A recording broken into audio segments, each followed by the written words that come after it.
Pourquoi pesez-vous de l'argent pour ce qui ne nourrit pas, et votre travail pour ce qui ne rassasie pas? Écoutez-moi donc, et vous mangerez ce qui est bon, et votre âme se délectera de mets succulents. Ésaïe 55, 2. Il y a dans le cœur de chaque homme et de chaque femme une question silencieuse, une question qui ne cesse de frapper, doucement ou avec violence. Pourquoi suis-je ici? Quel est le but de ma vie? À quoi tout cela sert-il si tout passe? Le succès, les possessions, même l'amour humain. Tout semble parfois si fragile, si éphémère. Alors, nous cherchons, nous lisons, nous voyageons, nous bâtissons. Nous cherchons à combler ce vide intérieur que rien ne semble vraiment remplir. Mais Dieu, dans son infinie tendresse, nous pose une autre question à travers le prophète Ésaïe. Pourquoi pesez-vous de l'argent pour ce qui ne nourrit pas? Pourquoi donnons-nous tant d'énergie à des choses qui ne rassasient jamais l'âme?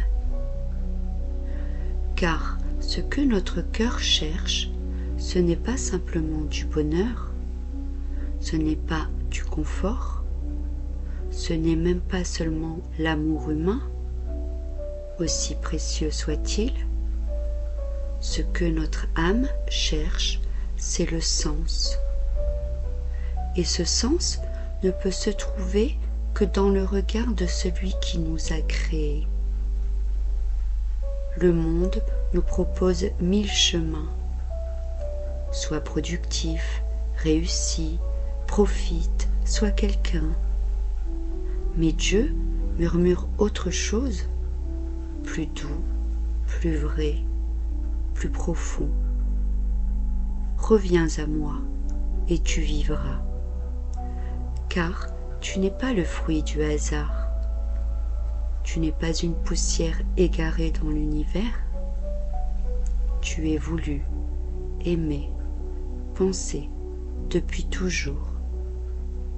Avant même ta naissance, Dieu avait déposé un appel unique dans ton cœur. Un souffle, un rêve, un sens que personne d'autre ne peut accomplir à ta place. Et si le sens de ta vie ne résidait pas dans ce que tu fais, mais dans ce que tu es, un être profondément aimé, un reflet de la lumière divine, un messager d'espérance au cœur d'un monde qui doute. Ta vie a du sens, non parce que tu la maîtrises, mais parce que Dieu y a mis sa main. Même lorsque tu ne comprends rien, même quand tu traverses des saisons de désert, Dieu travaille en silence. Et rien de ce que tu vis n'est perdu entre ses mains. Les larmes que tu verses, les luttes que tu affrontes, les élans de ton cœur, les élans brisés aussi. Tout cela parle de toi, et tout cela est vu, connu, recueilli.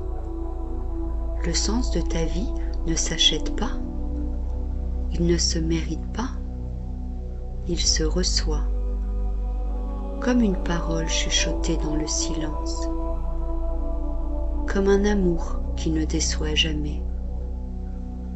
Alors, aujourd'hui, peut-être peux-tu poser les armes, cesser de courir, t'arrêter un instant et dire simplement « Seigneur, je veux comprendre, pourquoi suis-je là?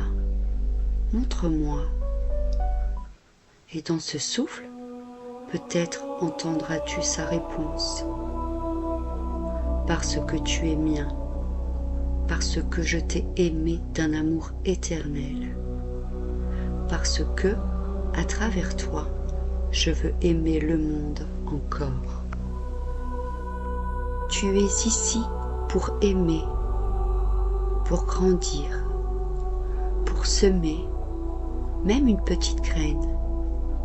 Et cette graine, Dieu la fera fleurir, à sa manière, à son heure. Et cela suffira. Ta vie a du prix, ta vie a du sens, et ce sens se trouve en lui. Alors, ne cherche plus le sens de ta vie dans ce qui se passe. Écoute plutôt la voix de celui qui ne change pas. Car en Dieu, tu découvriras non seulement qui tu es, mais pourquoi tu es là. Chercher le sens de sa vie peut sembler parfois une route longue et solitaire. Mais à la lumière de Dieu, chaque pas prend sa juste place. Chaque rencontre devient un enseignement et chaque épreuve un miroir pour ton âme. Souviens-toi, celui qui marche avec Dieu ne perd jamais son chemin, car même dans l'obscurité, la lumière le guide. Que cette vérité t'accompagne dans ta quête et que ton cœur trouve la paix et clarté dans la présence divine. Merci d'être ici, d'écouter et de recevoir ces paroles de paix et de guidance. Je remercie chacun d'entre vous de partager ces moments de méditation et d'espérance.